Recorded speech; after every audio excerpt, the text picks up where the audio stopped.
Now, tonight we're going to be doing something a little bit different. I don't know if anybody has heard me talk about this yet. How many people have heard this talk on the historical critique of the early Islam? Have any of you heard this? Okay, a few of you. This is going to be new for most of you. It was new for me back in 1994, so I have been working with this material for over 100 years. Back in 1994, I was studying here at School of Oriental and African Studies. I thought I knew everything about Islam, and I was studying under the tutelage of Dr. Gerald Hotting. Dr. Gerald Hotting was head of department at that time in 1994 at SOAS. And he started introducing some new material that I'd never heard before, some new historical findings that were coming out that not only upset everything I had heard about Islam, but it upset the Muslims in the class as well. There are about 20 Muslims in the class of around 50. And within 2 weeks, all the Muslims had left except two. Many of them slamming the door as they left. They were so upset with what they were hearing. Now, some of that material I'm going to introduce tonight. You need to hear it. It's important. Because what I'm going to do tonight is what was done really against our Bible, and legitimately so back in the 1800s, when people started asking the same questions about the Bible. Can we look and see whether or not these people called, Abraham, for instance, did he actually exist? Is there somebody, are there customs that we can look at? Are there things that actually place him in the 19th century or 1900 BC outside of the Bible that support what he said, what he did? The same thing with Moses, the same thing with David. Moses in 1400 BC, David in 1000 BC. And back in the 1800s, when these questions came up, the church wasn't ready for it. We had not really asked these questions, and shame on us for not doing so. And I think every religion that claims to be historical, as almost every religion does, every religion has historical characters that live in a place, doing certain events at a certain time. Names, dates, places, and events. Those are the four historical questions we should ask of every book, not just the Bible, the Upanishads, the Vedas, the Bhagavad Gita, the Book of Mormon, the Granth Sahib, all of these different books that are claimed to be religious books, and certainly of the Quran. So what we're going to do today is all these questions that have been asked of the Bible. In fact, it was the Bible that almost every one of these questions were first asked. Now, it really didn't exist before the Bible. There was no historical criticism before biblical criticism was created. Historical criticism is biblical criticism, or you might say the other way around. Biblical criticism is historical criticism. Redacted criticism, source criticism, all these literary criticisms were all applied to the Bible first, and now for the first time, we're applying them to Islam. And this is what Gerald Hotting was introducing me back in 1994. So let's do that. Let's unpack it. And we're going to go through and start showing you what we're now finding. Now, what I'm going to say tonight, I may not say in a year from now. The reason why is because there is so much new material coming down the pike. Even when I gave this talk in California in 2013, there is much that I've now improved, many things that are moving on, because we're coming across so much material on Islam that we didn't know about even 2 years ago or 3 years ago. So let's open it up and let's talk about what we're talking about. Well, let's say the first thing that every Muslim will say is, and they all agree with this, is that Muhammad is the last and greatest prophet. I don't think there's any Muslim that would say any different other than maybe your liberal Muslims. They would also say the Quran was his revelation sent down only to him between 610 and 632. It's the final revelation. It's the greatest revelation. It's the seal of all revelations, like Muhammad is the seal of all prophets. He is the final prophet. Whether you are radical, whether you are nominal, maybe not the liberals. And many of the liberals are starting to question. In fact, many of the liberals here in Britain are starting to ask the questions I'm going to ask tonight. But certainly, 99% of Muslims around the world would all agree that Muhammad is the greatest prophet, the final prophet, and the Quran is the greatest revelation, the final revelation. Therefore, Islam is the final religion, based on Muhammad's life and sayings, the Sunnah, and on the Quran's teachings. Remember last week we talked about the whole paradigm that was introduced by Ibn Taymiyyah in the 1300s, that paradigm that suggested and also acclaimed to be a good Muslim, you must go back to the Quran, modeled by Muhammad, the book of the man, the book of the man, the book of the man, right? Remember that? I think I said it so many times it almost got plastered on my lips. And you probably walked away thinking that's all I can talk about, the book of the man, the book of the man. Because we start from the same paradigm, the book of the man. It's just another book, another man. So what I want to do today is I want to look at the man. Let's look at that man. Next week, we're going to look at the book. I'm going to start with the man. I'm going to start with Muhammad. I'm going to start with his biography. And then next week, we're going to unpack the Quran, which gets even better. All right? And to do that, let's see, of course, why am I doing that? Is because these are the foundations of Islam. It is the Quran that is the book. It is Muhammad that is the man.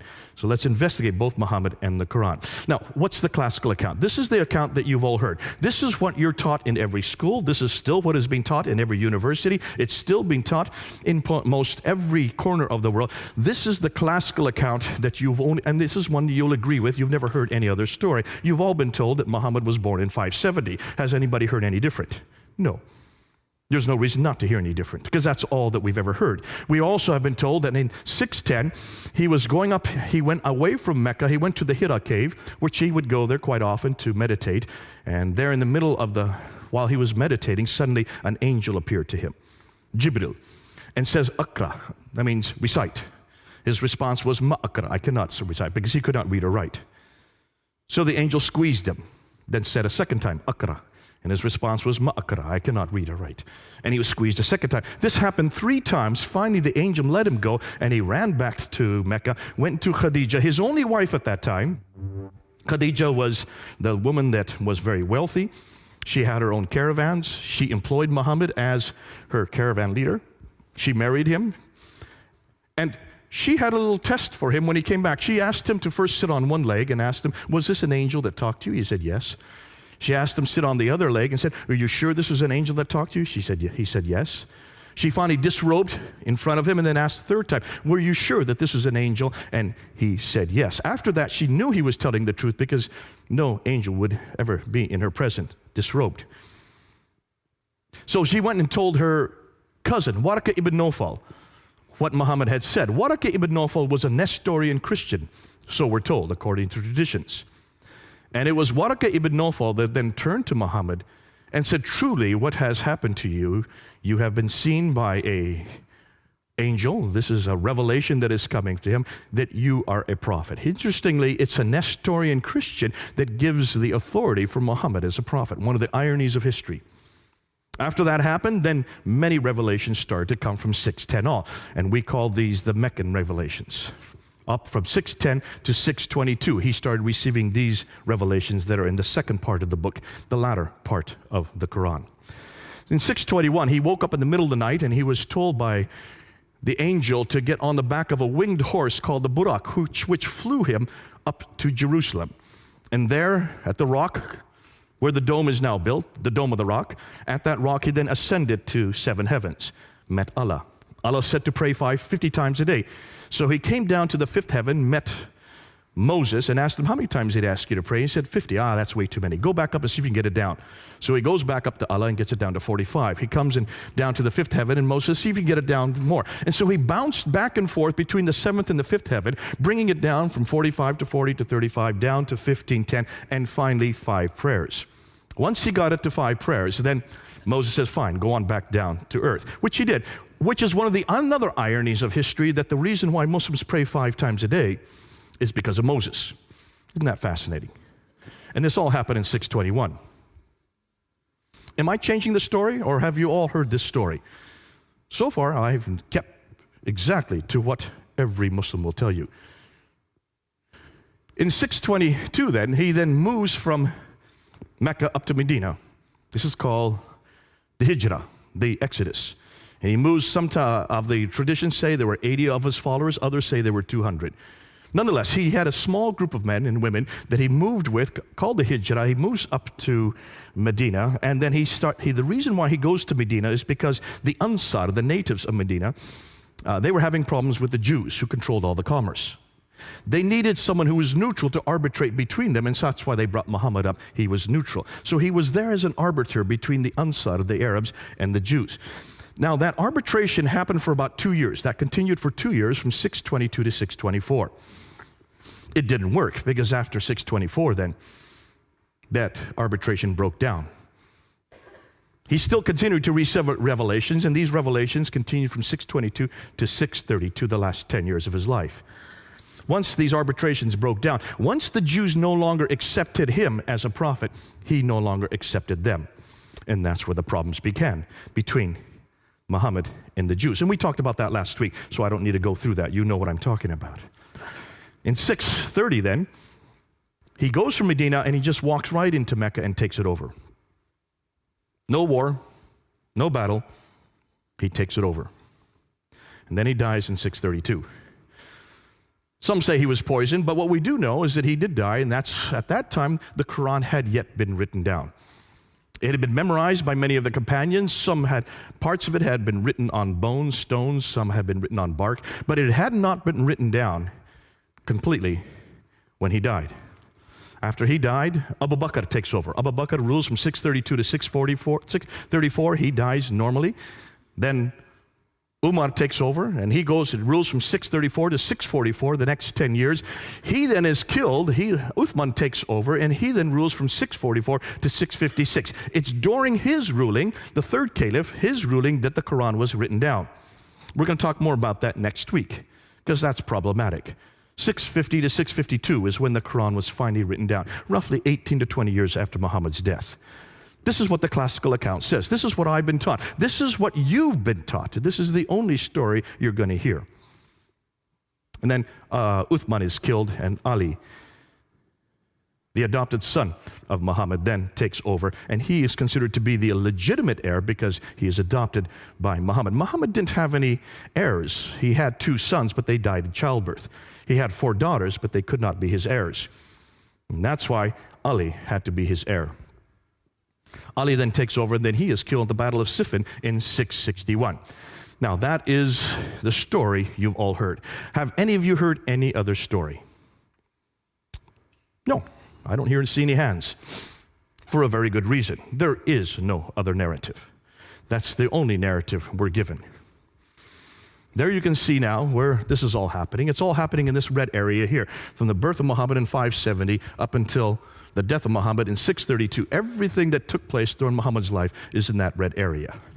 Now, when should that have been written down?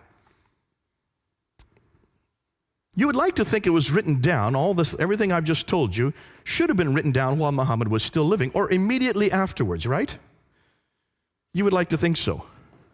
It would make sense, because we're not talking about a time when people could not read or write. People could read or write. Listen, the Bible had been written long before this. We have a copy of the New Testament right here in London from the 4th century. This is the 7th century. 300 years earlier, they had already written the Bible down, and certainly people could read or write in this part of the world. Why? Because take a look and see what they controlled. They now controlled the central part of Arabia. These people were merchants. They should have been able to read or write. Muhammad could not, but certainly Khadijah could, his wife. And he has a secretary named Zayd ibn Thabit. Zayd ibn Thabit is his secretary. What do secretaries do? They write, don't they? By definition, he should have been able to read or write. So you would have hoped that someone could have written down all the story that I'm just telling you about in this period, or immediately after here. When do you think this story that I've just told you was written down? It wasn't written in that period at all. It wasn't written in the 7th century at all. Not even the same century that Muhammad lived. In fact, it first gets written down by this man here, Ibn Ishaq, in 765. Muhammad died in 632. But we don't have any of his material. We're dependent on this man here, Ibn Hisham, to know about what Muhammad did. We have nothing before Ibn Hisham. And look at the date when he died, 833. 632, Muhammad dies. We have no biography of Muhammad until 833. That's 200 years later. Here you can just this is my own little timeline that I put in my own hand. So basically what we're saying is, everything we know about Muhammad, about what he did, doesn't get written down till over here, 200 years later. What about his sayings? Al-Bukhari is the one that first writes down his sayings. Al-Bukhari is given 600,000 akhbars, 600,000 of these sayings, and he's to throw out those that were fraudulent. So he whittles them down, right down to 7,397. From 600,000, he whittles them down to 7,397. That's just 2%. He throws out 98% and only retains 2%. And when was that done? In 833. That's 240 years later. How did Al-Bukhari know what to retain? How did Al-Bukhari know what to throw out? Did he know Muhammad? No, he didn't. He lived 240 years later. Did he live in that area? No, he didn't. He lived hundreds of miles away and hundreds of years later. So why did it take them 240 years to write down what Muhammad said? What about the tafsir, which would be the commentaries on the Quran, which is what Muslims must need in order to know how to interpret the Quran? You have many, many tafsir. You have Al-Tabari. In fact, Al-Tabari is the first to write down a tafsir. Take a look at his date. 923. That's the 10th century.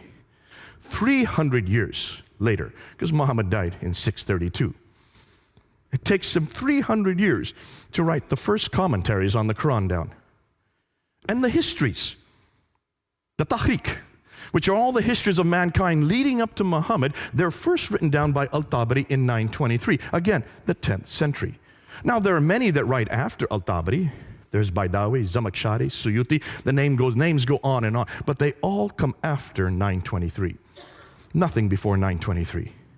So basically what we're saying is everything we know about Muhammad, everything we know about his life, everything we know about how the Quran was put together, everything we know about what he said that happened in this period here does not get written down till this period, 200 to 300 years later. Does that bother any of you? Please say yes. It should bother all of you. Why? Well, can you imagine if we were to apply the same criteria to Jesus?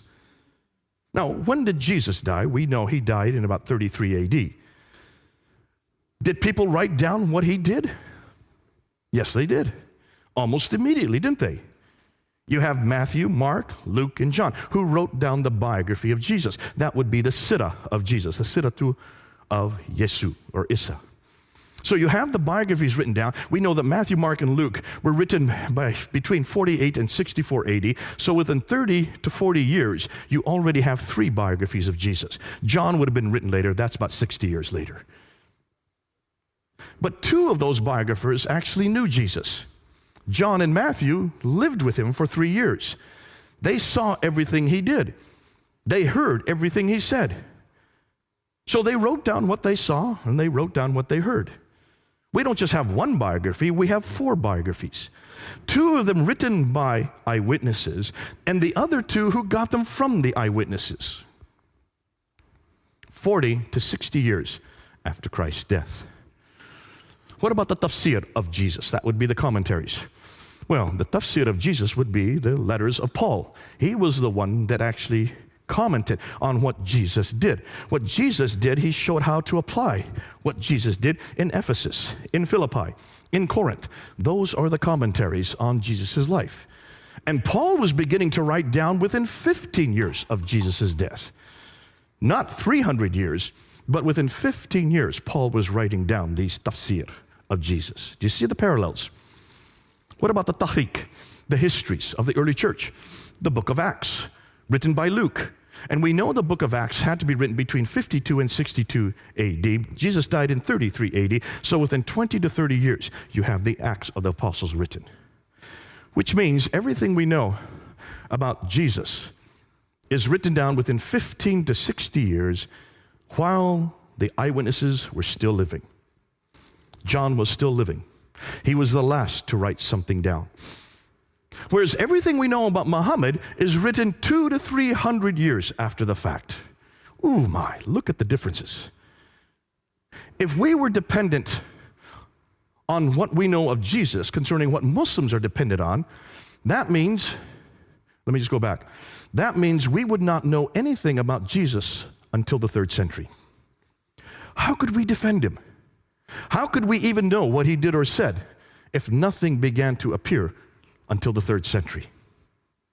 That's why I love my Bible. And that's why I love the person of Jesus Christ. That's why I can trust what I know about him, because they were written down so early. And you might say, hold on a minute, the first century, that's so early. Could people read or write? Listen, these were fishermen. How did they know how to read or write? Well, Matthew wasn't a fisherman. He knew how to read or write. And John used a scribe to write for him. Luke certainly was a doctor. He knew how to read or write. And Mark knew how to read and write. Of course they knew how to read or write. And Paul, goodness sakes, he was one of the most intelligent men of his day. Of course he knew how to read or write. So why could not the Muslims, where were their Pauls, Luke's, John's, and Paul's? Sorry, I just said Paul. Matthew's and Mark's. Where are their readers and writers? Why could they not do the same thing in the 7th century or the 8th century? Why do we have to wait to the 9th century to have anything written down? Can you see why now historians are starting to look at the Quran, are starting to look at Islam, are starting to look at Muhammad with a completely new eye? And this is what they're asking. Islam as we know it did not exist in the 7th century, but evolved over a period of 200 to 300 years. The Quran probably was not revealed to one man in a 22-year period, like the classical account says, but likely evolved over a period of 50 to 100 years. We're going to deal with that one next week. Let's talk about the first one. Did not exist in the 7th century, but evolved over the period of 200 to 300 years. The conclusion they're coming to is the history of Islam, at least from the time of the Caliph Abdul Malik, and we're going to talk about more later tonight, and before, is a later fabrication. Now, that's a huge amount to say, and you're probably, if there's any Muslims in the audience, they would get very angry with me for saying that. But let me just show you what we're doing and what we're saying. Here's the questions.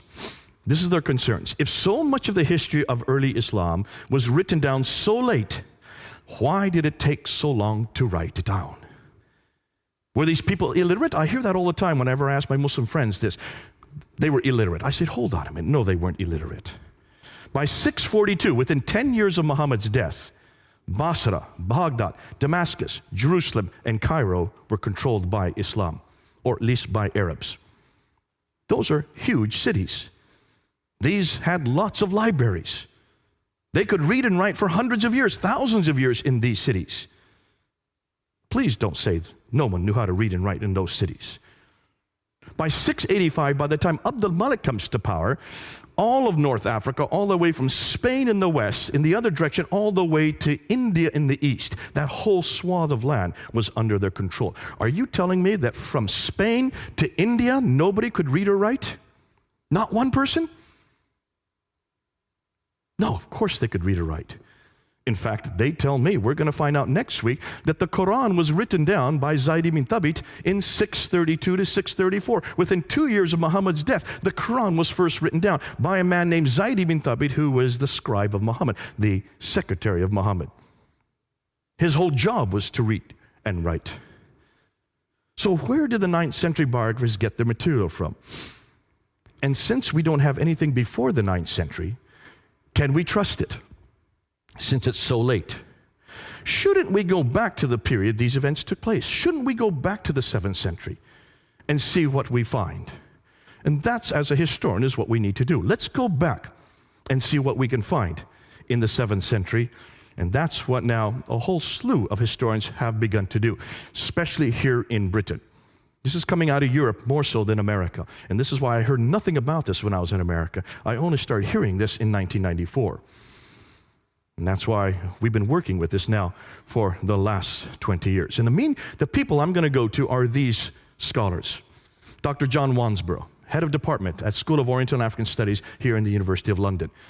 Wrote 2 books, Quranic Studies and Sectarian Milieu, in 1977 and 1978. And it's those 2 books that broke open this whole question. And he asked some very simple questions. Questions that should have been asked hundreds of years ago. If, when you look at the Quran, take a look at all the stories in the Quran, they just don't make sense for a 7th century environment. They make much more sense once the Muslims or the Arabs had moved out into the diaspora, where they would have come across these stories. Because these stories, actually, we know where the stories come from. Story of Cain and Abel in Surah 5, ayah 31. That comes from the Targum of Jonathan ben Uzziah. The story of Abraham in Surah 21, ayah 51 to 71. A great story but it does not come from the Bible. It actually comes from the Mishnah Rabbah. The story of Solomon and Sheba in Surah 27, ayah 17 to 44. A terrific story with the hoopoe bird and the Queen of Sheba pulling up her skirts and she has hairy legs. That story does not come at all from my Bible. I don't remember her ever pulling up her skirts. Nor do I remember a hoopoe bird that could talk. Or that Solomon, who had created an entire air force that would drop stones on the enemy with the name of the enemy at the bottom of the stones. This is not in my Bible. I would have loved to have had that story in Sunday school for one very good reason. It's from the second Targum of Esther, which was written in the 2nd century. It was nothing more than an apocryphal account written by the Jews in the 2nd century and nothing more than as entertainment for their children. Yet you find it in Surah 27, ayah 17 to 44. They shouldn't have ever put it in the Quran. This does not come from God. It doesn't even come from His scripture. It comes from nothing more than a folk tale for children. So Wansborough was asking these questions in 1977, in 1978. Dr. Gerald Hotting, my professor at School of Oriental African Studies, is one that has probably done the best job of looking at the 1st century and unpacking what we now know. Dr. Patricia Krona used to study under Dr. John Wansborough. She then went and became head of department at Oxford University, wrote a book called Meccan Trade and the Rise of Islam. We're going to use some of her work tonight. She got a death threat from Muslims for writing that book in 1987. Moved to Cambridge University, and that's where I got to know her. I did a debate on this material in 1995. So you can see, this is over 20 years ago that I did this. Did I say 100? 20 years ago. I'm not that old yet.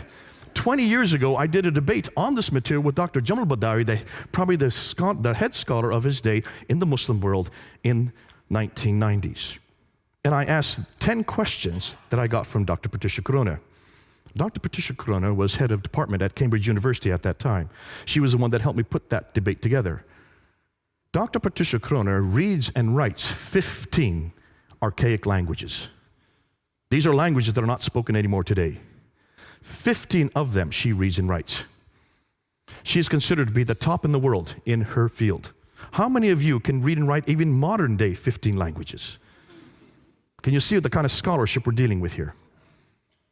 She finally left and went to Princeton University, was head of a department at Princeton University before she died just a few months ago. But it is her material that blew this all open, as you're going to see later on in our talk today. Dr. Andrew Rippin was University of Calgary, was probably the best one that took all this material and brought it down to layman's terminology so the rest of us could understand it. Dr. Robert Hoyland, head of department when I knew him at Oxford University, does the best job of taking all the extra Quranic and extra Arabic material and puts it together and says, what kind of people are we talking about? What kind of places are we talking about in the 7th century? He reads and writes 18 languages. These are linguists. These are the top scholars in the world who have now geared their material on the Quran. Dr. Yehuda Neva, head of department at Jerusalem University, who has done the best work at looking at all the inscriptions from that part of the world and transcribing them and showing us that we've got a real problem when we look at the earliest Arab inscriptions. I'll be using some of his material later on. And then the German school. The Germans have been way ahead of everybody else when it comes to the manuscript evidence. And I'll be dealing with them more next week. Dr. Gerd Lulling, Dr. Hans Lulling, sorry. Dr. Gerd Pwin, Dr. von Bothmer, and Dr. Oleg. They're the ones who actually looked at the earliest manuscripts, which we'll talk about next week. But these are scholars, top scholars in the world, who are now using their expertise, asking the same questions that had been asked about the Bible. Dr. Gerald Hotting, the first day of class, he said, I've spent 20 years confronting the Bible. 20 years using redacted criticism, using source criticism, using historical criticism, using literary criticism against the Bible. I finally gave up after 20 years. But since I had all these different criticisms, since I had all this scholarship under my belt, I just started taking the same material and applying it to the Quran and to the early emergence of the Quran. And that's why 20 Muslims had to leave his class, because of what he was telling us and what he was saying. So, 2 new books have come out and 1 documentary here in Britain that you need to know about that you can get. One of them is In the Shadow of the Sword. How many of you know about this book? In the Shadow of the Sword, written by Dr. Tom Holland. Now, Dr. Tom Holland is not a historian. He got his doctorate in English literature. But he's a great storyteller. And he has written all kinds of historical books. In fact, almost every one of his books have been bestsellers.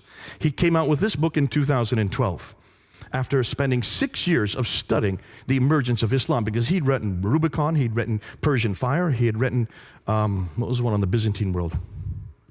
Anybody know the third one that he's written? Rubicon, Persian Fire, and I can't remember the third one. But those are all the books, those are all the histories leading up to Islam. So he is the best place to write the next chapter. How did Islam begin? And he went to all these different scholars, Krohn, Hotting, Hoyland, went to Pwin, and many of the German scholars, and he just asked them for their material. Then he took the material and put it into a book that we could read. That book came out in 2012, asking the historical questions that should have been asked by Muslims throughout the centuries. Looked at the sources, the Islamic sources, and pointed to Quranic incongruities. Then he did a documentary called Islam, the Untold Story. Have any of you seen that documentary? Did you see it when it first came out? It didn't come out except once. It was only shown once on Channel 4 on August 28, 2012 at 9 p.m. It was not permitted to be shown a second time. Channel 4 would not show it a second time because of all the furore from the Muslims here in Britain. You can still go up online. You can get it on YouTube. I have it on my computer if anybody wants it. It's only 90 minutes long. And what he did, he took much of the material from In the Shadow of the Sword and put it together into a 90-minute broadcast. But he did not come to conclusions. He was very careful not to come to conclusions. And he did not touch the Quran. He did not want to touch the Quran. You'll see why next week. And then probably the best material that's come out is by this man, Dr. Dan Gibson, who wrote Quranic Geography. You can get it online. He's now putting it together into a movie. Quranic Geography came out, I think it was in 2011. And what he did is he started to look and see how Islam actually began. Dan Gibson is an archaeologist. His father is an archaeologist. His grandfather was an archaeologist. He lived amongst the Bedouins there in the Middle East for 20 years, learned their language, and then tried to go around trying to find out where all the geographical locations in the Quran were there in the Middle East. We're going to talk about him a little later because some of his material is absolutely earth-shattering. This is what they're finding. I'm just going to introduce this to you, and then we're going to come back to it. What they found is this. The first Arab inscription referencing Muhammad is not till 691. Muhammad died in 632. Isn't that interesting? There's no Arab reference to Muhammad earlier than 691. That's 60 years after he died. The first reference to Muslim, the word Muslim, is not till the 690s. So what did these people who were destroying and taking over Basra, Baghdad, Damascus, Jerusalem, and Cairo, what did they call themselves? Well, they called themselves Saracen, which is the Arab name for these people. They call themselves Hagarin because they are in the line of Hagar. They call themselves Ishmaelite because they were aligned through Hagar down to Ishmael, so therefore they would be in that line. They call themselves Maghreb because they come from the Maghreb, and they call themselves Muhajirun. These are the names they call themselves, those 5 names. The Muhajirun means people of the Hijr, people of the Exodus, people who are nomadic. The first reference to the word Islam is not till 691 on the Dome of the Rock, there in Jerusalem. And the first reference to the city of Mecca is not till 741. Muhammad died in 632. As you know, as I already said, the first biography of Muhammad is not till 833. Now let's unpack this and let's see what we're talking about. And let's start with Dan Gibson's material. Now Dan Gibson, when he was looking at the Quran, and you can do the same thing, he wanted to find out where the geographical locations were in the Quran. And he noticed there were 65 geographical locations. 9 places are named over and over again. And the names that come up over and over again are these people from Ad. 23 times it talks about this prophet who has contact and has relationship with these people from Ad. It doesn't mention who this prophet is. It just says the prophet, the messenger, the prophet, from the place of the prophet, from the place of the messenger. It doesn't refer to where he lives. Isn't that curious? In fact, you're not going to find reference to Muhammad. Oh, you will. They're in all the many, many references to Muhammad. Take a look, you'll see they are all in parentheses, which means they've had to been put in at a later date. Muhammad's name in Arabic is only found 4 times. 3 times in one surah alone. 4 times. How many times is Jesus found in the Quran? Try 93. So this messenger has contact with these people from Ad 23 times. 24 times he has contact with these people from Thamud. And 7 times for these people from Midian. Ad, Thamud, Midian, where are they? Well, they're not around Mecca. They're way up here. 600 miles further north. But here's Mecca way down here. If he's living in Mecca, how come he's having these contacts, daily contacts with people that are 600 miles away? Put that under your hat and hold it a minute. Let's talk about Mecca. See, what we now know about Mecca, it's only referenced once in the entire Quran, and it talks about the valley of Mecca in Surah 48, Ayah 24. That's it. No other time does it talk about this place. Well, what do we know about Mecca? Well, we know that there's also reference to Bakka. We don't know if that is Mecca. We know that if you look at the traditions and you add them with the Quranic material, we do know right there that it's in a valley. We know that there's a parallel valley where the Mecca is. We know that it has a stream going through it, that it has a pillar of salt outside of it, because when this prophet goes past in the morning, he passes the pillar of salt. That's the wife of Lot. And when he comes in the evening, he passes that same pillar of salt. More than that, we know that there are fields, clay, grass, trees, loam, and olive trees. That's curious. And that there are mountains overlooking the Kaaba. Now take a look at every one of these references. None of these fit Mecca. Mecca is not in a valley. There is no parallel valley. There is no stream going through it. It only has one well, the Zamzam well. It could not have accommodated any caravans. It does not have tree, fields, clay, glass, or any suggestion of any olive trees, because olive trees only exist in the Mediterranean, 600 miles further north. There are no olive trees at all in the Arab Peninsula. So, all of these geographical references make no sense for Mecca. Now, according to Islam, Mecca is probably the oldest city in the world, because according to Surah 7, Ayah 24, when Adam and Eve, when they were up in the Garden of Eden, which is up in space, when they were thrown out of that garden, they were thrown down to earth. According to the traditions, it was Mecca that they were thrown down to. So it would be the earliest sanctuary for all of mankind. We also know in Surah 21 that Abraham is in Mecca. He is there, and he goes into the Kaaba, and he destroys the idols. That's in Surah 21. So in 1900 BC, Mecca should have existed if Abraham's there, right? We also know from all the traditions that Mecca was the center of trade, north, south, east, and west. That's why it became rich. That's why Muhammad was there. He was a trader. So it's the mother of all settlements, according to Surah 692, Surah 42, Ayah 5. Adam and Eve came from there. Abraham came from there. Muhammad was born there. And it's also where the Qibla, the direction of prayer, every mosque should be facing Mecca. Correct? From 624 on, it should be the case, because we do know, according to Surah 2, Ayah 145 to 149, that Muhammad, when he moved to Medina in 622, he redirected the Qibla back up to Jerusalem so that it could accommodate the Jews. After 624, the Jews would not accept him as a prophet, so suddenly he gets a new revelation in Surah 2 to redirect the Qibla back down to Mecca. So from 624 on, every mosque should be facing Mecca, right? You getting that? Because there were no mosques before 624. He hadn't yet left Medina and Mecca. Yet we can only find one reference to Mecca in the Quran. That's in Surah 48, Ayah 24. Now, take a look at this Byzantine map of the trade route from the 7th century. What's missing? Can you find Mecca? This is a copy of a Byzantine map from the 7th century. Mecca isn't there. This is where Mecca should be, right here. It's not on the map. Here's a map of trade routes from the 7th century. These are Arab trade routes. These are not Byzantine trade routes. These are Arab trade routes. Where's Mecca?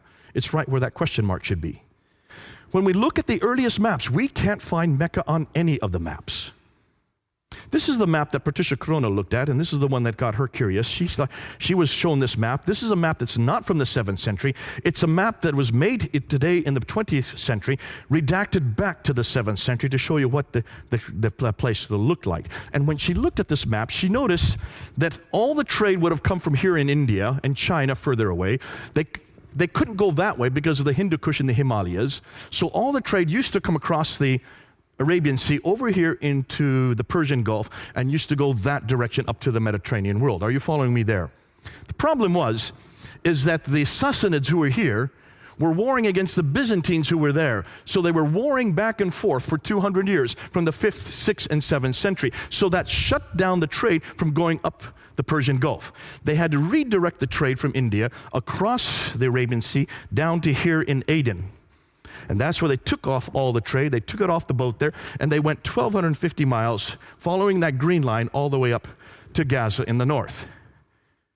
That's a pretty good theory. That's called the trade route theory. Montgomery Watt was the one that came up with that theory. The Muslims love it, and they've grabbed onto it, and they're still using it today. Dr. Patricia Crone looked at this map. She says, hold on a minute, you've got a problem there. Let's see if any of you can find that problem. My 10-year-old son found it within 2 minutes. I'm not going to give you 2 minutes. Can any of you see a problem with that theory right there by looking at that map? No? No one's going to try? Should I give you a hint? Water.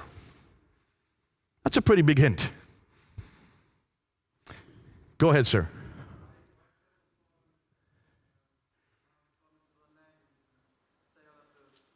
Give him a hand. He's got it. You're as good as my 10-year-old son. That's true. If you're on boat here and you're coming across the Arabian Sea, why would you take off all the goods here? Dr. Patricia Crone found that if you go only 50 miles by land, it would cost the same amount if you went 1,250 miles by sea. You've got a sea right up here. Why didn't they continue on sea? That didn't make any sense. So she decided to go back and check this out. Now remember, she reads and writes 15 languages. So she went back to the original sources of all the trade documents. She went to the 1st, 2nd, 3rd, 4th, 5th, 6th. She went to all the centuries leading up until the 7th century, read their trading documents, looked at them in the original language, and she noticed that all the trade coming from India and China, all of it came right across the sea and went right up the Red Sea. And the Arabs had nothing to do with the trade because they did not like boats. They were camel herders. They liked the desert. That's why you don't have any ports along here. There was only one port that she could find. All the ports were on this side in Africa, and the people that controlled the trade were from this area, from Eritrea. It was Agulus. The name Agulus comes up over and over in all the documents. The trading documents that she found over here had Eritrean names or Ethiopian names, African names. They were the traders, which makes a lot of sense once you look at the map. Then she noticed something else. See if you can see this. I don't know if it's hard for you to see because it's so far away, but take a look at there. Here's the trade route, the line, the green line. It comes up to Taif. This is the Western Plateau, all the way up. And then from here in Taif, it goes off the plateau down to Mecca. There's Mecca. It's not on the plateau. It's about 1,000 meters off the plateau. They would have to go down to Mecca to go to a place that had no water, then come back up 1,000 meters to get up to Yathrib up here. Why had no one noticed that before? This is nothing new. It's been around for hundreds of years. Why did no one notice that Mecca's not on the trade route? It would have made no sense to be on the trade route. Why? Because it's too far down. It had no water. When you go from Sana'a, from Aden here, up to Najran and Sana'a, up to Taif, then you go straight up to Yathrib, Khaybar, Tabuk, and then on up to Gaza. Why had no one noticed this before? So she decided to look and see what was it that made Mecca, if it had anything that made it rich. She was told, according to the trade route theory, that it had 15 spices, and that's why it became rich. So she wrote her book, and she decided to do research on all 15 spices. If you read her book, Meccan Trade and the Rise of Islam, she takes a spice per chapter, or a chapter per spice. And she found that none of the spices, except for 2, even came from Arabia. They either came from India and China, or they came from Africa. The only two spices that came from Arabia were frankincense and myrrh. And they came from the southern part, the Hadramat, this part here, which is Yemen and Oman today. Nothing about any spice from this part of the world. The only trade she could find that were going up the Western Plateau was milk and leather. You cannot create an entire empire made out of milk and leather. Now, when she came out with this book, it blew open everything we knew about Mecca. She decided, well, let's find out what people knew about Mecca. So she went to every document she could find. She found documents written here in Ctesiphon, which is way up here. That is Baghdad, right up there. It's called Ctesiphon. That's the old name. They had come down here to Yathrib and they came across silver. They had silver mines all over Yathrib. That's not too far from Mecca. Yathrib is what is Medina today. She looked at their documents. No reference to any place called Mecca. She couldn't find any reference from the 1st century, from the 2nd century, from the 3rd, 4th, 5th, 6th century, from the 7th century. No reference to Mecca. So when did she find Mecca? Not till 741. 741. Muhammad died in 632. She couldn't find any reference to Mecca earlier than 741. That's a whole over 100 years later. So what is this city? Where is this place that Adam and Eve were sent down to? Where is this Kaaba that supposedly Abraham rebuilt with Ishmael? In fact, she found out, not just Hitti found this out, in almost every one of those oases, in Najran, in Sana, in Taif, in Yathrib, in Tabuk, in Khaybar, all of these oases had Kaabas. It was quite normal to have a Kaaba. You have a Kaaba with gods in it, idols in it, then when the merchants would come along, they would go and pray to their idol, and you would get money for it. It was a great way to enrich yourself. There wasn't just one Kaaba. There were many, many Kaabas. Why hadn't anybody noticed this before? Well, take a look at modern Mecca today. Maybe you've seen this picture. Look what they're doing to Mecca. They now have the 3rd tallest building in the world in Mecca. This big clock tower. That clock tower now, that face is 45 feet across. It's the largest clock in the world. Has 4 faces. It's the 3rd highest building in the world. That was made by the Germans. They modeled it after Big Ben. That's Big Ben there. They have the same model. Why? Because they want to make Mecca the center of time. They wanted all of us to now move to Mecca mean time and get rid of Greenwich mean time. Have you heard this? That's why they built that clock tower. But they're not stopping there. Look what else they're building. This is the future of what Mecca is going to look like. These are their diagrams. There are 2 different plans, either this plan, which is circular, or that plan, which completely eradicates. And take a look what it's eradicating. There are the building cranes going on right now. Here is Muhammad's house, where he grew up, where he was born. They're now destroying his house. Here is Khadija's house, where his wife grew up. They're now destroying her house.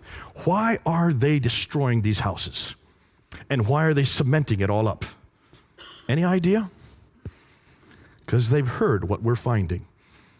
They now know that there is no historicity for Mecca. So what better way to destroy the evidence than to cement it up? Folks, can you see what's happening as we speak?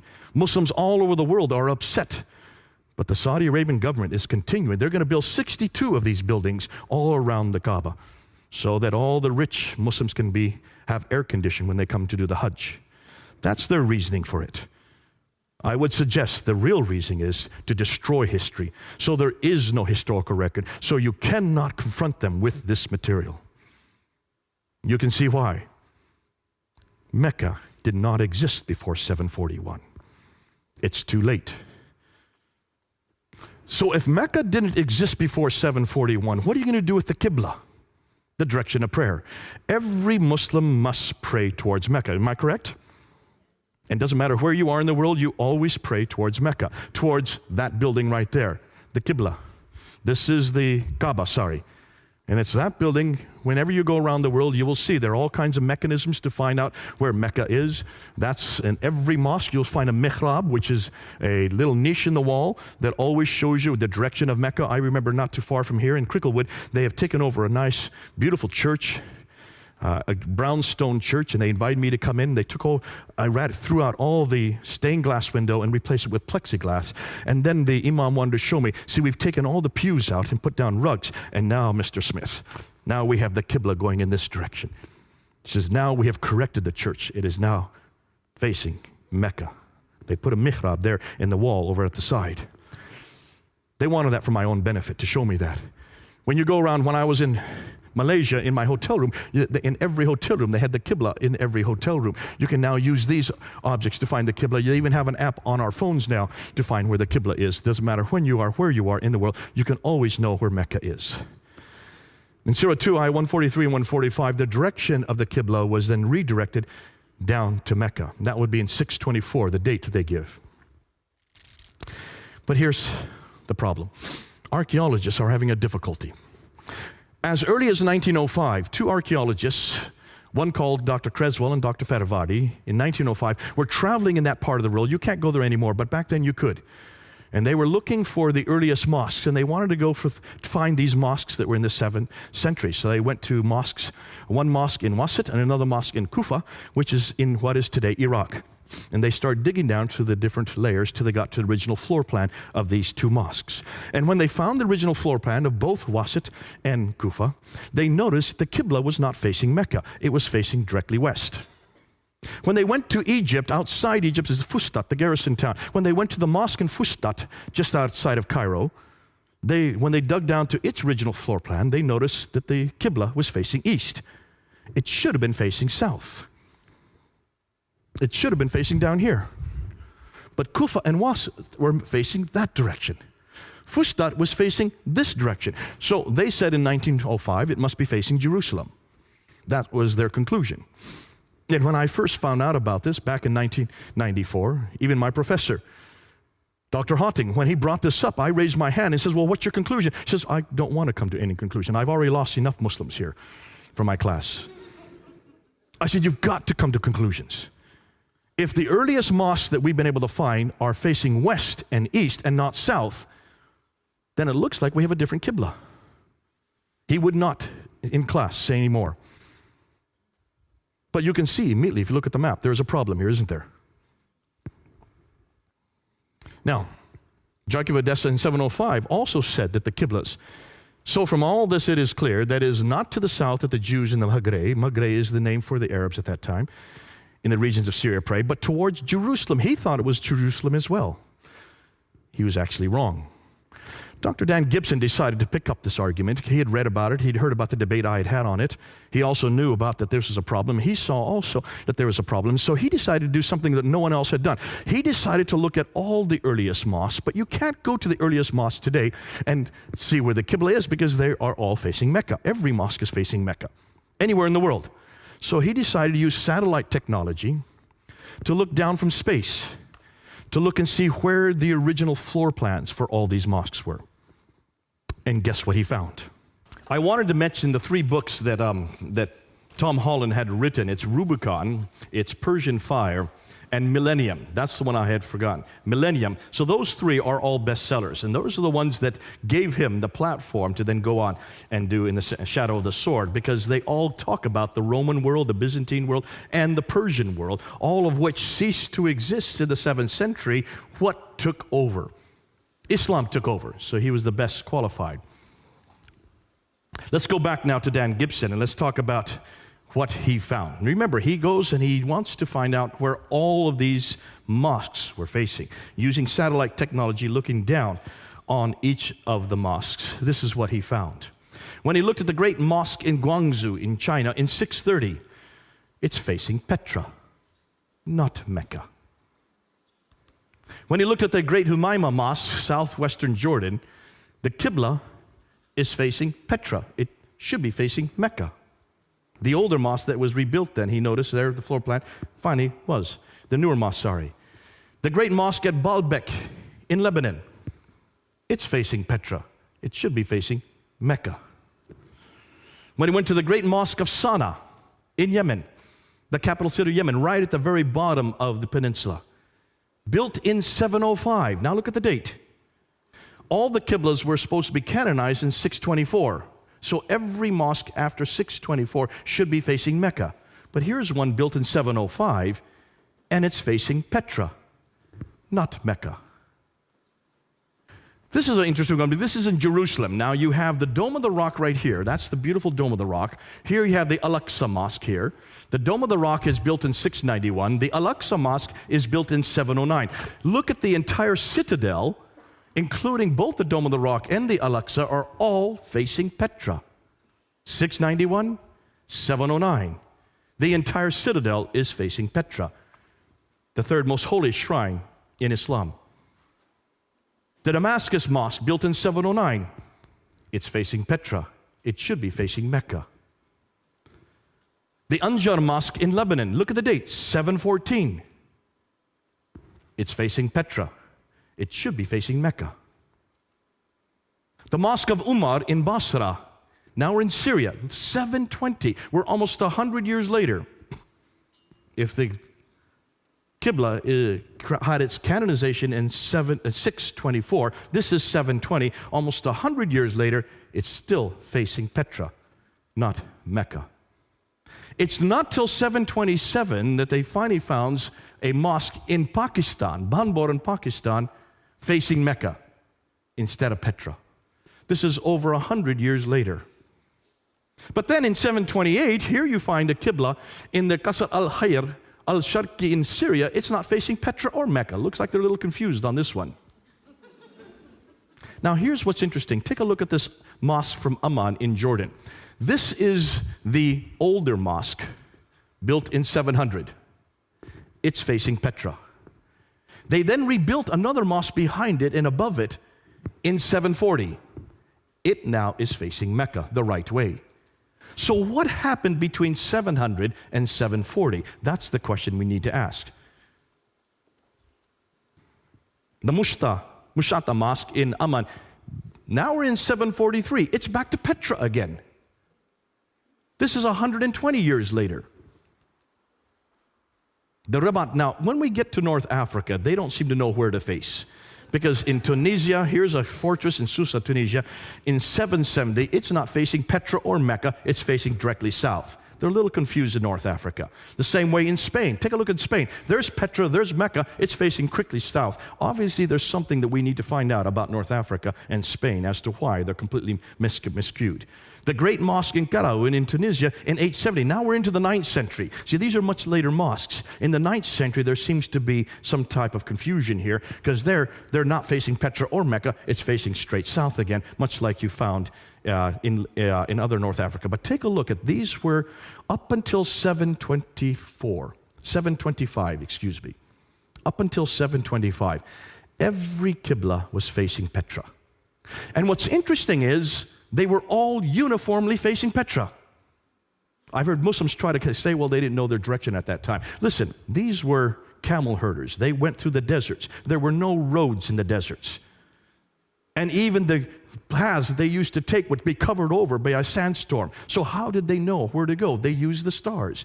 They were brilliant at knowing direction. Otherwise, they would have died. You can't tell me they did not know where Petra was or where Mecca was.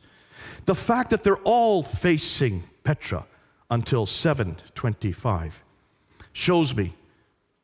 So from 622 to 725, every mosque he looked at was uniformly 100% facing Petra.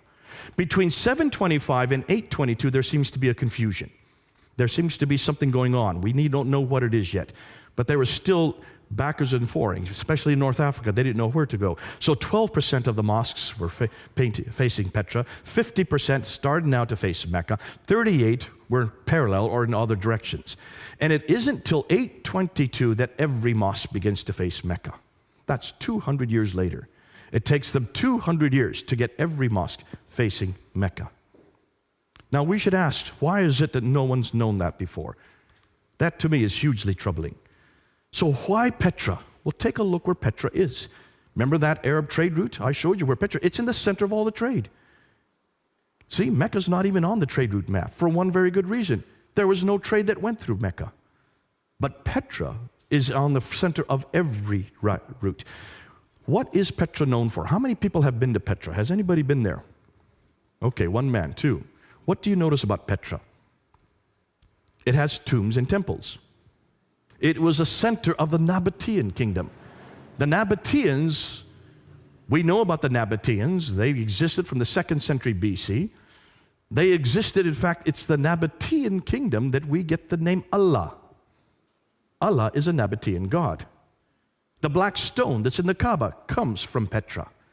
What's more, Arabic, the language Arabic comes from Nabatean script. They are the precursors to the Arabs. And yet all of their mosques and all of their temples all around the world were facing Petra up until 725. Let's take a look at Petra even closer. Look at Petra. It's in a valley. It has a parallel valley. It has a stream going right through it. It has fields, trees, grass, clay, loam. It has olive trees.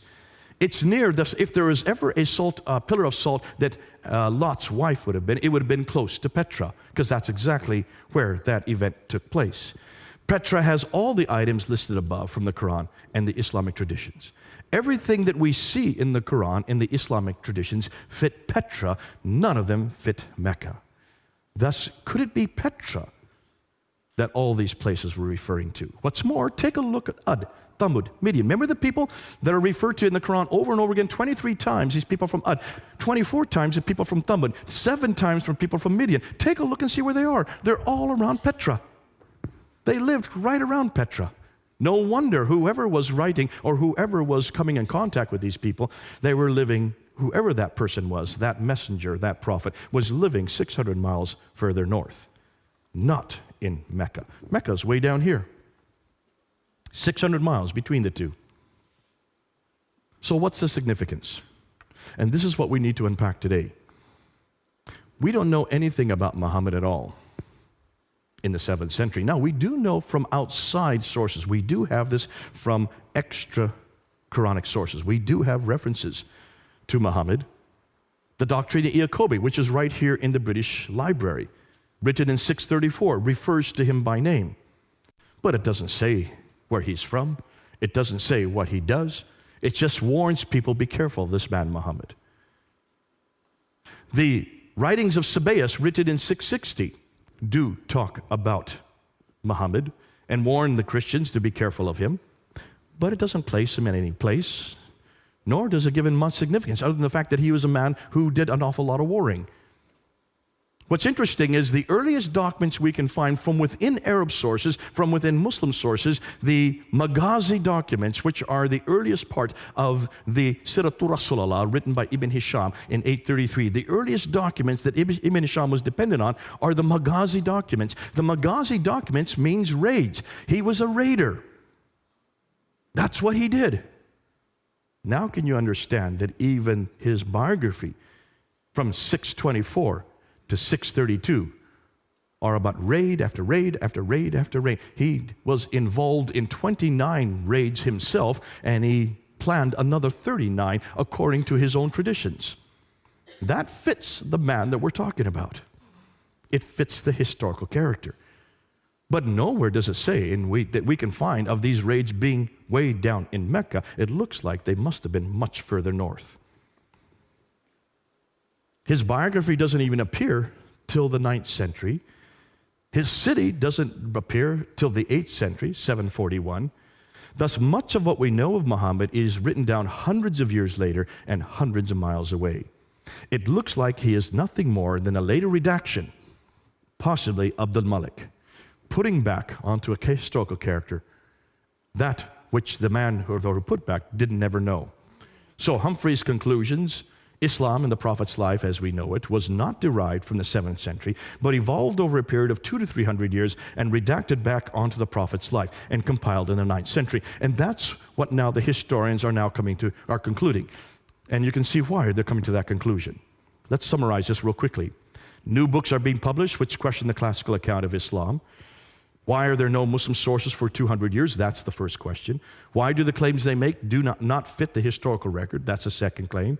Why are all the geographical references so few and confusing? And why do they all seem to be much further north, not where they should be?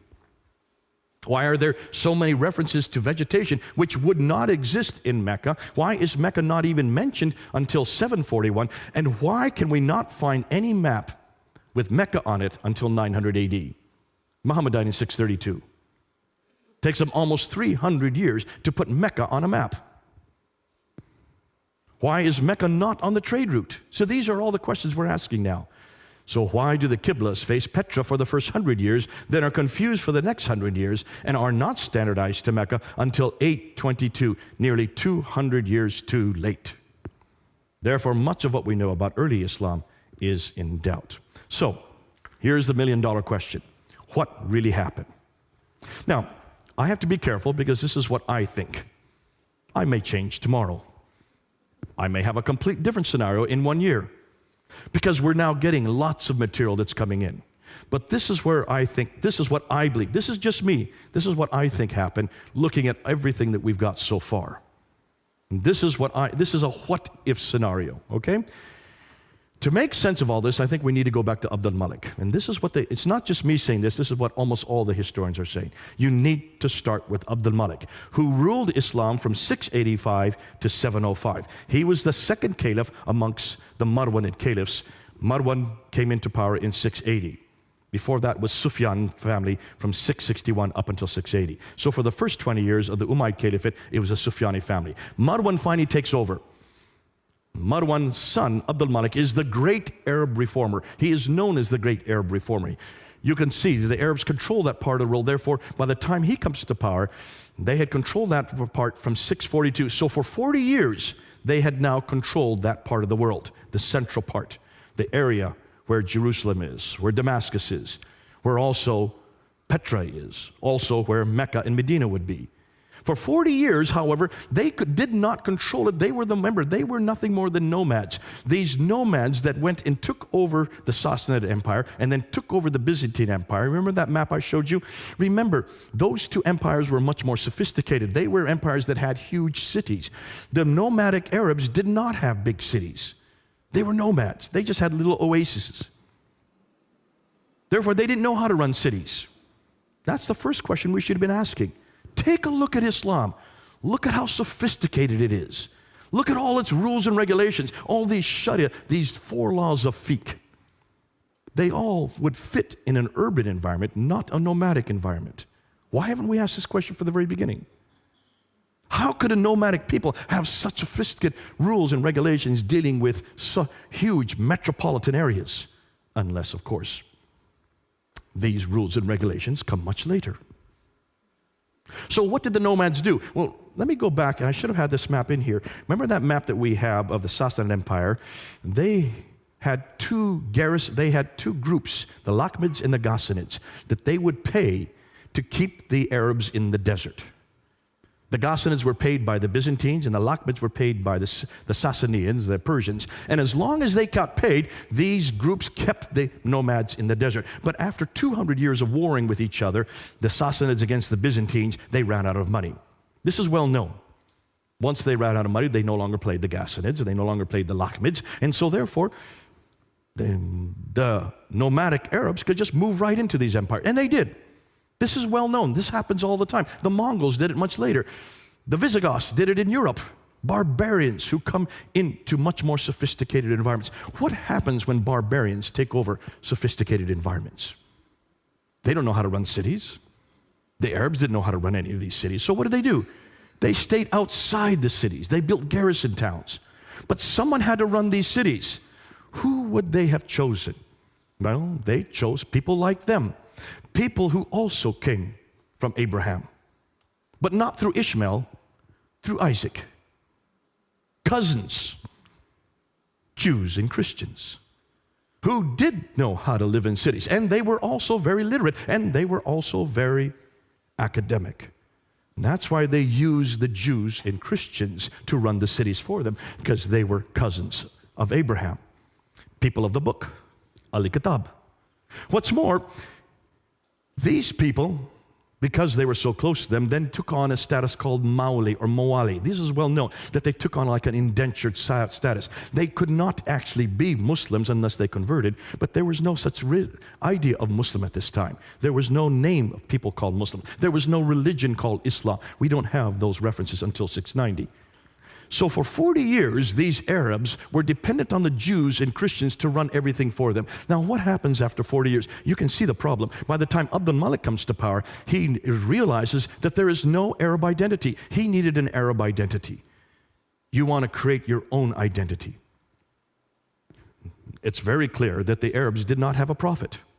It's very clear that the Arabs did not have a book like the Jews and Christians had. They had a whole line of prophets.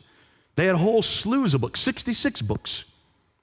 Nothing in the line of Ishmael. But you're the ones that now control the world. You control all these Jews and Christians. So we know, and this is well known, that Abd al-Malik is known as the great Arab reformer. He's the one that introduces Arabic as the international language. He is the one that introduces this Arab identity. This is well known. We can see that because when you look at Abd al-Malik, take a look at the coins, and they're right here in the British Museum. Look at the coins. So the coins that the Byzantines had were the emperor with two retainers on either side, and then they would have an orb with the Byzantine cross. On the back side is the Byzantine cross. When the Arabs took over, they had to keep the same coinage so they could still continue having commerce with all the people in that type of the world. But what they did is they took off the Byzantine emperor and they put the caliph here. So this is the caliph with two retainers. No longer is there an orb with a cross. You notice.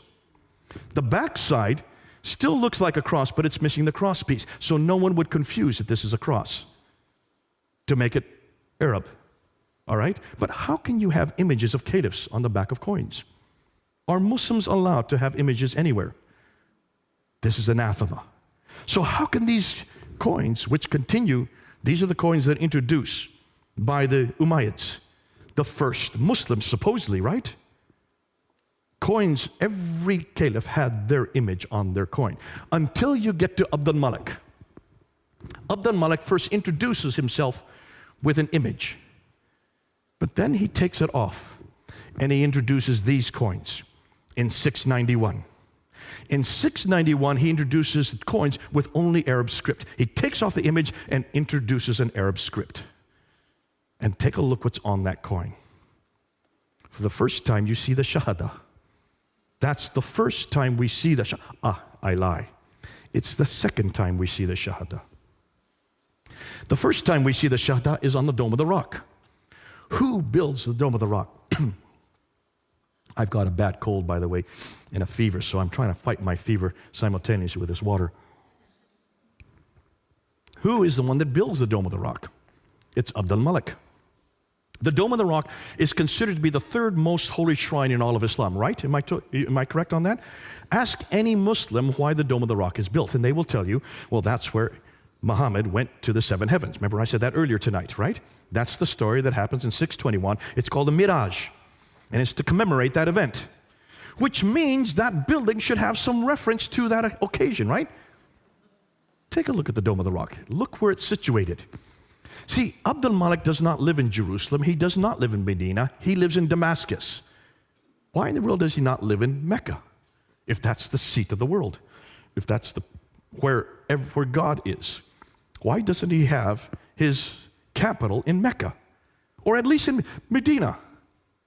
He's way up in Damascus, about 1,000 miles further north. But then he comes to Jerusalem in 691 and builds this large building, the Dome of the Rock. Take a look where it is. Here is the Church of the Sepulchre, which is the center of Christianity at that time. The Dome of the Rock is built on the other valley, across the valley from it, and higher up. He builds it higher up so it has ascendancy. It's bigger than the Church of the Sepulchre. It's the biggest building of its kind. Basically, what he's doing is, we are now the rulers. We are now greater than you Christians. We now have the biggest building of our time in 691. And then what does he do on the inner ambulatories? This is the only part of the building. So he uses Byzantine architecture to build the building, much larger than and more prominent than any other Christian building, in the holiest city for Jews and Christians. That's why it's not in Damascus or Mecca.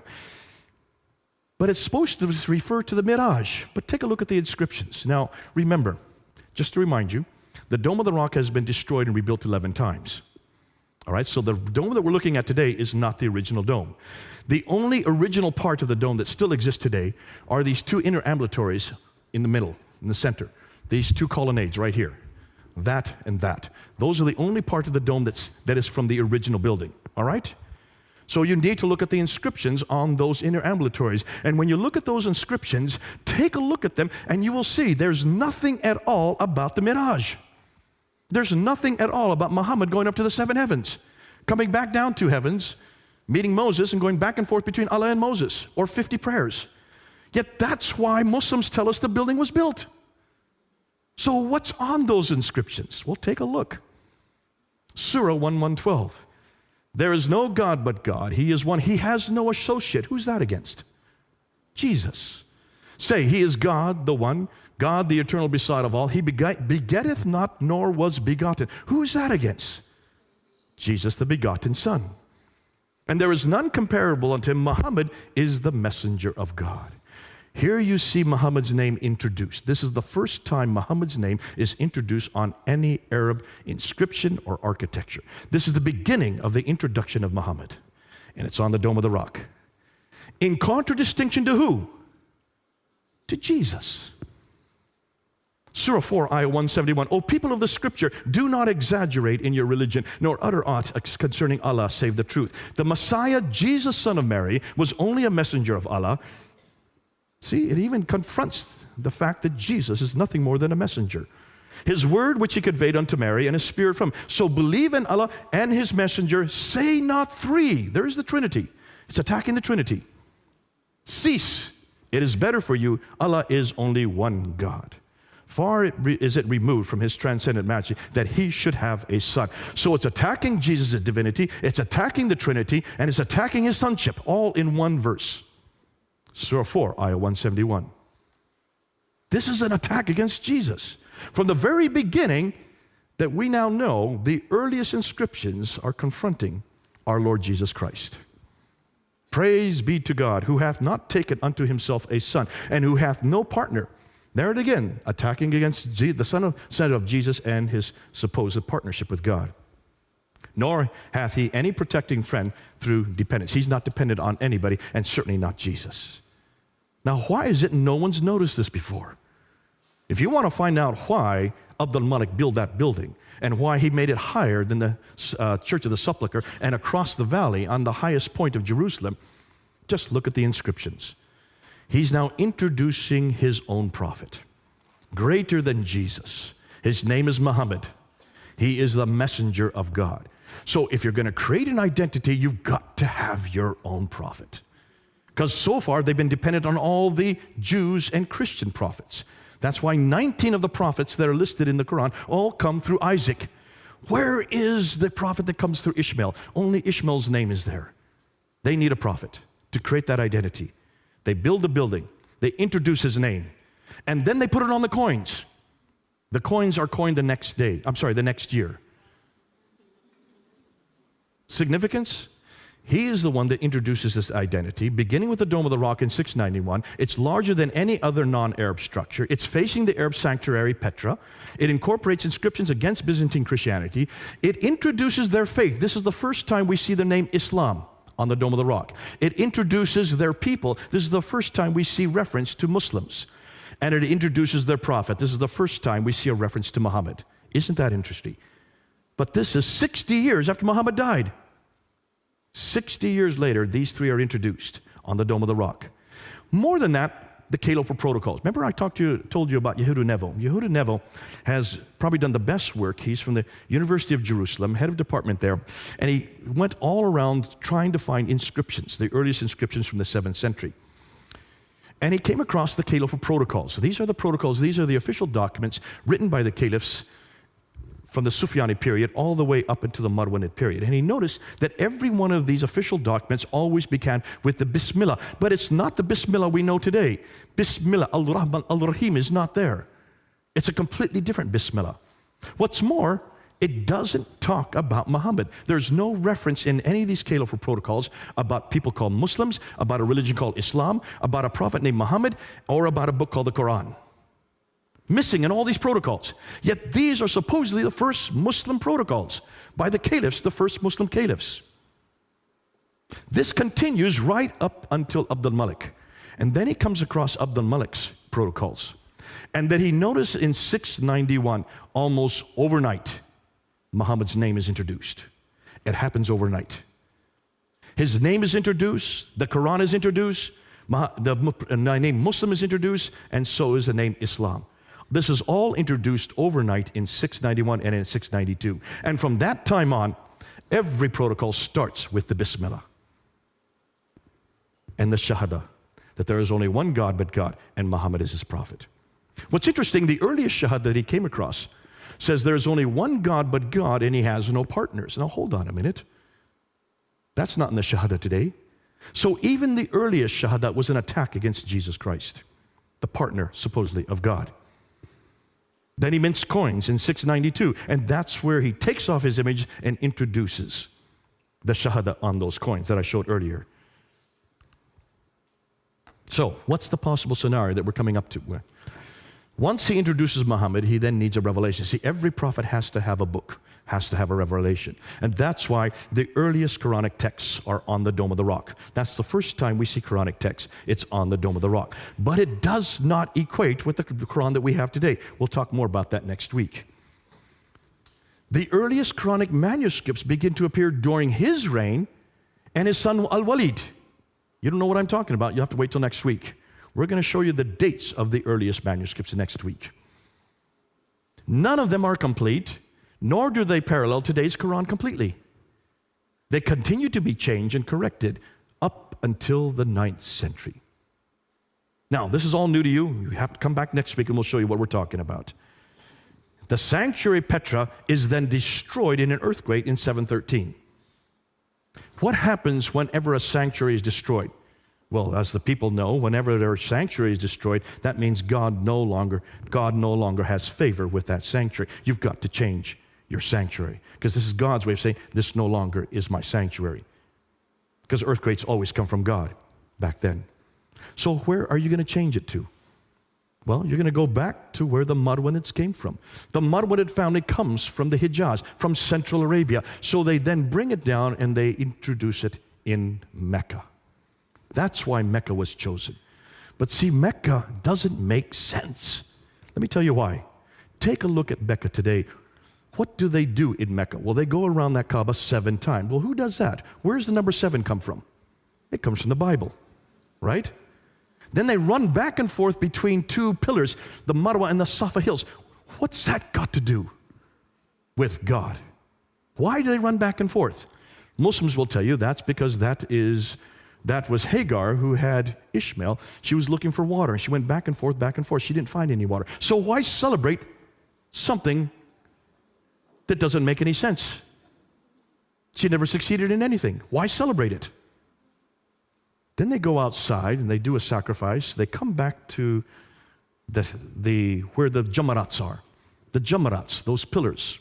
And they throw 7 stones or 49 stones or 72 stones. Multiplicity of 7. There's the perfect number again. Ask any Muslim why they throw those stones. And they'll tell you because that's the devil. But there are 3 of them. There's not 3 devils. So where do these 3 come from? Ooh, I love that. I think we know where they come from. Alat, Al-Manat, and Al-Uzza in Surah 53, ayah 19 and 20. These are the goddesses. These are the goddesses of Alat and Allah. See, Allah is a Nabatean name. Alat is the feminine form of Allah. The Nabateans believed in Allah as their God. The wife of Allah is Alat. So Allah has a wife and a daughter named Al-Manat. Ooh, I love this. But every Muslim tells me that Allah is one. Surah 4, ayah 171 that I just read to you is God is one, say not 3, and God has no son. Surah 6, ayah 101 and ayah 102 says that God has no wife, right? Well, he may not have a son, but he certainly has a wife. Her name's Alat. And he has a daughter. Her name's Al-Manat. You've got the wrong God. It looks like these may be, possibly, I can't prove it yet, These may be, the Jamarats may be the three goddesses, the Nabatean goddesses that they're throwing in. Because this is the reason, to get rid of idolatry, you then throw the stones. What's interesting is they don't have any theological significance. So where did they come from? It looks like Mecca was a pagan, probably a Nabatean pagan shrine that they took over, kept the practices that were still there, and tried to infuse some theological meaning. But it doesn't make sense when you look and see who God is and what He has done historically. So they chose Mecca. Now that the Muslims have a prophet, Muhammad, and they have a revelation, the Quran, they've got to put together the Quran. Ooh, wait till next week. Wait till you show you what we have found. Now they got a revelation and a prophet, they need a sanctuary, so they choose Mecca. Now that they have the three ingredients, they now need to have a history. You've got to create a history. You've got to put Muhammad in his own place. You've got to put him in his own milieu. Now can you see why it took them for another 100 years to finally get that together? And that's why Ibn Hisham was given 600,000 of these Akbar. I believe that's probably true. He was given 600,000. Of all these supposed different histories, he threw out 98% of it and only retained 2% of it, and that's what we have Al-Bukhari take. He is the first one to write down the sayings of this prophet. Take a look at Al-Bukhari. There is contradiction after contradiction, and they do not make sense, and they contradict the Quran. We won't even get into that tonight. So now you've got the Sirah with Ibn Hisham, then you need the Sirah is Ibn Hisham, then you need the sayings, the Hadith, and that's with Al-Bukhari. That comes in 870. By the time they get the Sirah in 833 and the Hadith in 870, they also need to have rules and regulations. Take a look when all four schools start to appear. The Hanafi school, the Maliki school, the Shafi school, the Hanbali school. They all begin to appear in 820 and later. Nothing before 820. That's the 9th century. 200 years later and hundreds of miles away. Why? Because now the laws have to be created. And that's why they borrowed right, left, and center from Roman law and also from Sassanid law, Persian law.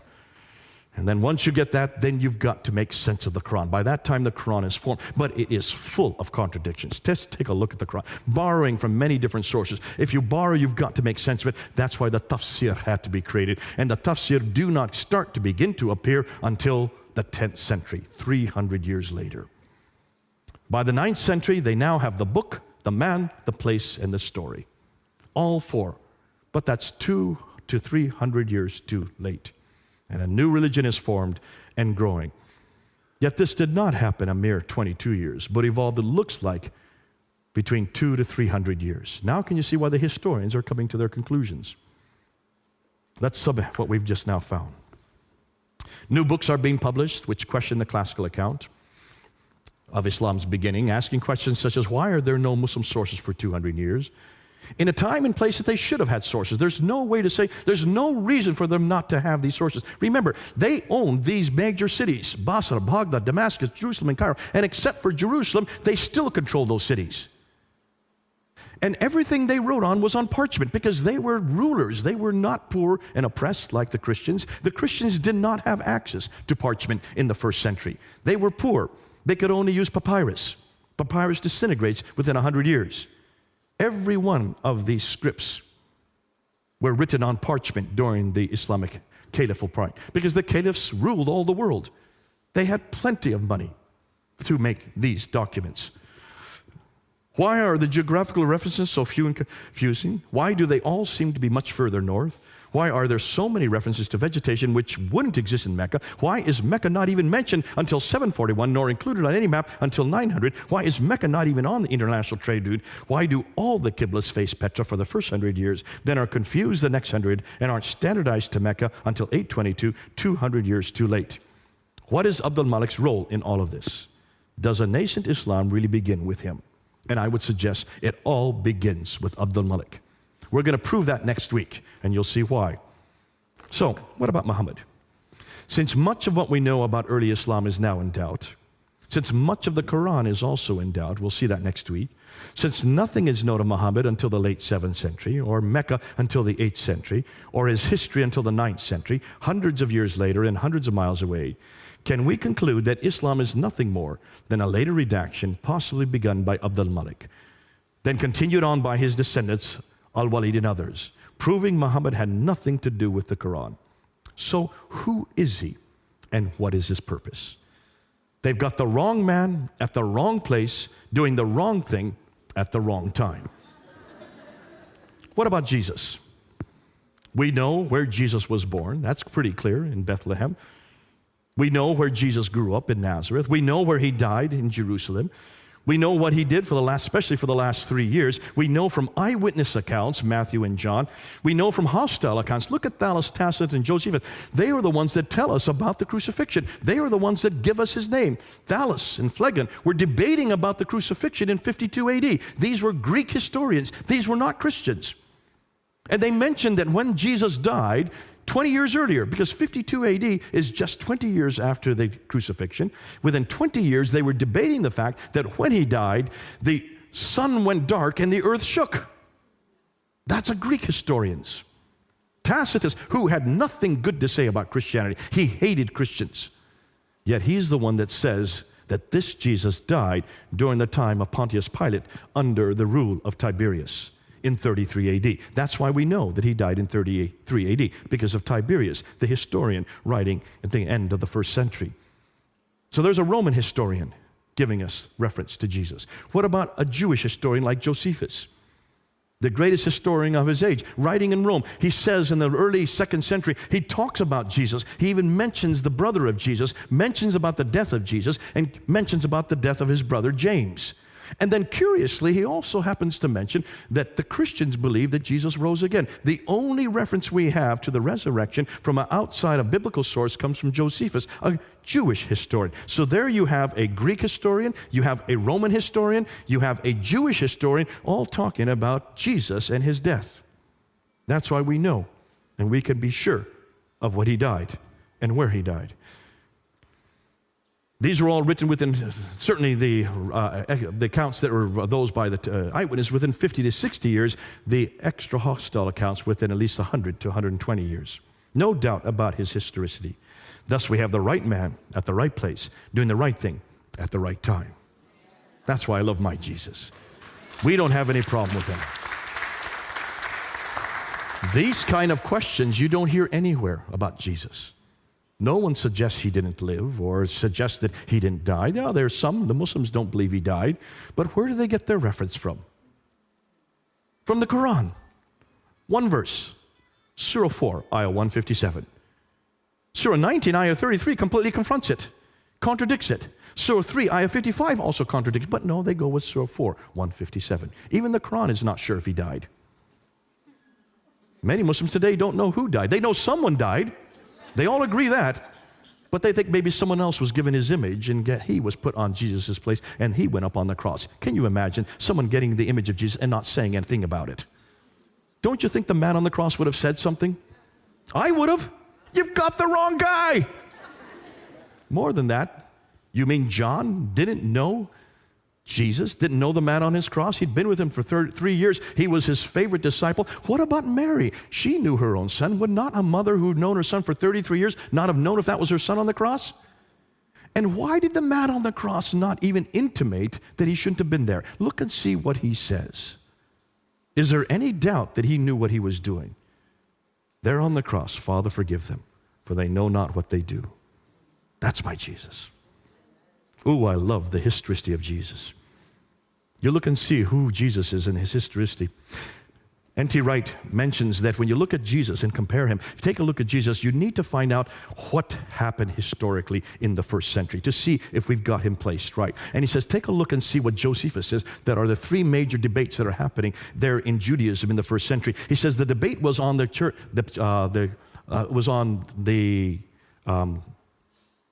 kingdom of God, that the kingdom of God was going to be the Davidic kingdom, that they were going to bring back that kingdom of God. That was the debate as to what the kingdom would look like.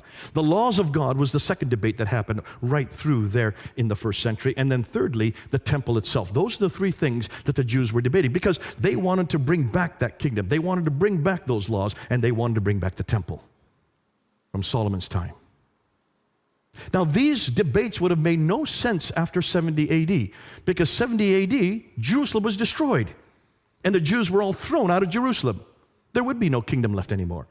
There certainly with the laws would make no sense anymore, and the temple would have been destroyed. Take a look at Jesus in the New Testament. Does he talk about the kingdom of God?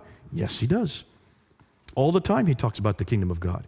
It's no longer a place, it's a relationship where there are 2 or 3 gathered in my name. He redefines the kingdom as a relationship with him. No longer a place over there, it's with me. Does he talk about the laws of God? Look at Matthew 5. For I have not come to destroy the law, he says, but to fulfill it. And then he gives 6 different applications to what he means there in Matthew 5. That's my Jesus. Does he not talk about the temple? Absolutely. You destroy the temple, and in 3 days I will rise it again. We've got the right man saying the right thing at the right time in the right place. That's why I love the historical account. When you look and see whether we've got the historical record for Jesus, it all fits to a P. What about the Quran? What does it do with Isa? Does the Quran ever say that Isa talks about the kingdom of God? Not once. Does he talk about the laws of God? Not once. Does he talk about the temple? Not once. Strike 3, you're out, as we say in baseball. Folks, you've got the wrong man at the wrong place. Even with Jesus, historically, he makes no sense. And he spends his whole time in the Quran talking about how he's not divine and showing how great Muhammad was. That's his mission? That's why when you come back and compare Jesus with Muhammad, take a look at the problem they have with Muhammad. And this is going to change even by next year. But can you see what a great man we've got? What a great history he has. So what do we do from here? Well, the historians have set the stage, we move it on. The questions they ask, we now research and expand. We must confront Islam's historical foundations. We must challenge Muhammad and the Quran. We must demand the same of our Bible and Jesus Christ. We must bring both into the public sphere and then let people come to their own conclusions. Why? Because similar historical questions have already been asked of Christianity, and every one of them has been answered. We need to bring our friends home, folks. Not to Muhammad, but back to Jesus. Not to the Quran, but back to the Bible. Not to Islam, but back to Christianity. Do you all agree?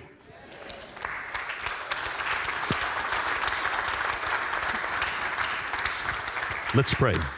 Let's pray. Our Heavenly Father, we want to thank you for this evening, because what we have done here, Lord, is to take that which is neutral, that which we don't own. We're looking at artifacts. We're looking at buildings. We're looking at timelines. We're looking at all the historical evidence that anybody can look at, and we're coming to conclusions. And the conclusions we're coming to, Lord, do not fit Islam well. But the conclusions we know of your God, of your Son who came down to earth 2,000 years ago and who lived for 33 years, that history we can stand. Not only stand on, but we can also use in every one of our, not only our debates, but every one of our discussions. May we bring people home to you, the real historical God who became man, who lived for 33 years, and yes, who died and rose again. Lord, may we be proud of what you have done. May we not keep quiet. In everything we do, may we represent you. In Christ's name we pray. Amen.